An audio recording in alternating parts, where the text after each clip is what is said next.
Day 2, Thursday, Pokemon Yellow Day. And welcome back. Let's get to it, shall we? So, this is the first route I learned to hate. As I said in the last episode, I did not very much care for trainer battles. And there are a lot that are just unavoidable here. Nowadays, I battle every trainer, and you're going to see me battle them. It's going to be quick enough. But, so yeah, I don't remember if I mentioned it in the last episode, but I'm not going to be keeping this Pikachu. I'm going to be swapping it out. That is actually one thing. Youth me of the past, young, proud, independent Fatpack. He knew that Pikachu was a pile of crap. So, Pikachu in yellow, you couldn't evolve him. Pikachu evolves with the Thunderstone, but in yellow it's programmed so he doesn't evolve at all. If you want him to evolve, you have to trade him over to red or blue, and, well, I couldn't be asked to care about Pikachu. In later games, they introduced the Light Ball, which has done nothing to make him competitive. I don't know if that was their intent, but it's also done nothing for anything anyways.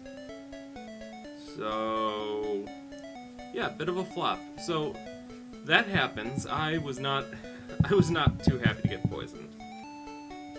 Poison on this route is like the suckiest thing, because you have to go back and heal, or use up all your antidotes. I think I just use an antidote. I cut it out so that you don't have to watch me go back.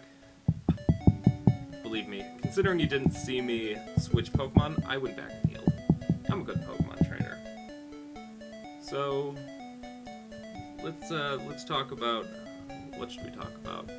I know, Pokemon Stadium, Alakazam, and the special stat split. So, in Gen 1, favorite Pokemon? Alakazam. Even at an early age, I had an appreciation for the finer things in life. Like good Pokemon, good grape juice, friends, all the good things.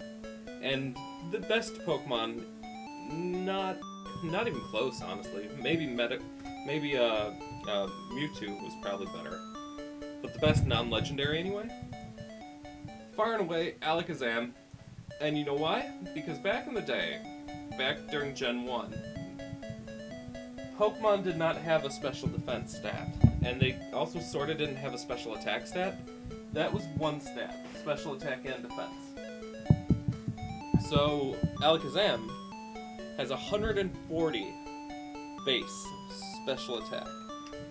But in Gen 1, he had 140 base special, which acts as both the special attack and special defense. And yeah, so it's a beating. Pure and simple. Alakazam's reasonably fast. That special stat, man. Whoosh. So yeah, Alakazam is one of the strongest Pokemon in Gen 1. Far and away. And then Gen 2 came along, and they nerfed Psychic. Hard. They introduced the Dark type. They introduced, and I find the reasoning for the Psychic's weaknesses interesting, and they also introduced the Steel type, which resists Psychic attacks, and the special attack, special defense split. I keep wanting to say physical special split, but that wasn't until Gen 4. Sort of in Gen 3 too, they introduced the idea of contact, which seems really weird. You know, having a special attack, like Bite for example. Having a special attack like Bite that makes physical contact. Yeah, I'm really happy with what the physical special split did. But again, and I keep doing this, and this is probably going to be a running theme, that's a story for another time. For now, let's talk about Psychic types. They're weak to two things in Gen 1. Bugs, which I've already kind of hit on the fact that there aren't really that many good bugs. Even Pinsir and Scyther aren't anything to write home about. And certainly Beedrill and Butterfree aren't getting the job done. And then there's Ghost types. 1. Gengar, who, conveniently enough, is part Poison type, so it's also weak to Psychic. So, yeah. Oops, Game Freak. So, and it's interesting psychic types' weaknesses, by the way. Bug, dark, and ghost. I think it's based on the, like, psychic is the mind, and how do you beat the mind? You use what it's afraid of. The dark, creepy crawlies, and ghosts. Ooh. There was a zombie type, I'm sure psychic would be afraid of that too. Anyway, welcome to Dark Cave, or not Dark Cave, Rock Tunnel. Jeez. Learned a Pokemon, noob. That's me, of course, not you guys. Welcome to Rock Tunnel. The other reason I did not like this route. This is my... Besides Dark Cave, which I hated, even though I knew how to... And I still know how to get through it without Flash, even though I'm going to use Flash because it doesn't make good video. But...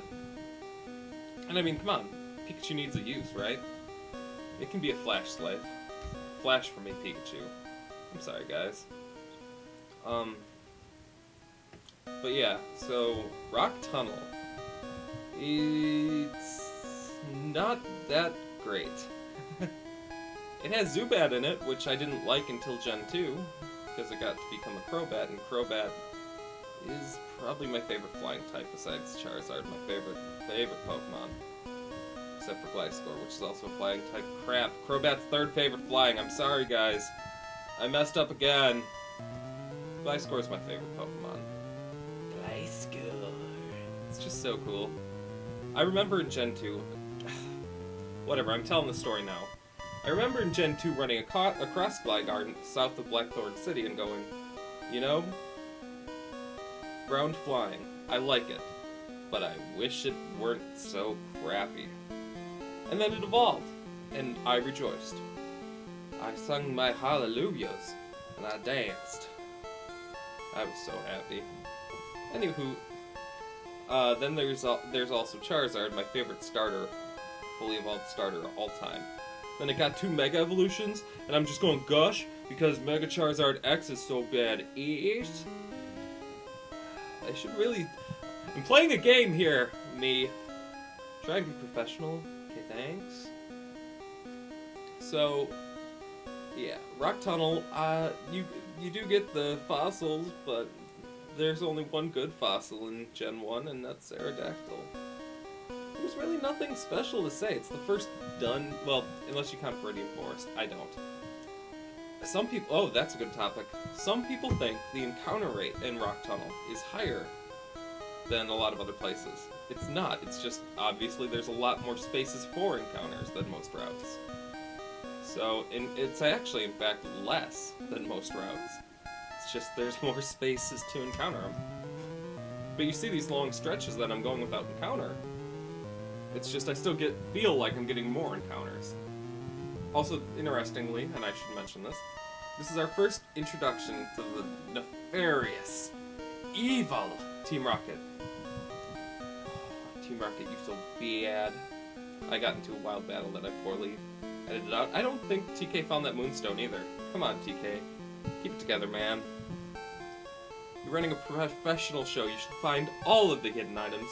Go back, special video, show all the hidden items. I'm sure I missed some too. Like, I'm sorry, TK. If you're even watching this, I end up running back here. I escape rope, I think. I don't know if I showed it, but yeah. I left this one in again, because like that Caterpie in the last episode, there's something important that involves that. But I'll get to that when I get to that. For now, Team Rocket blasting off at the speed of light. Surrender now, or prepare to fight. And I was prepared to fight, as you can see. I didn't even actually need to run back, but you can't be too careful, am I right? Or am I right?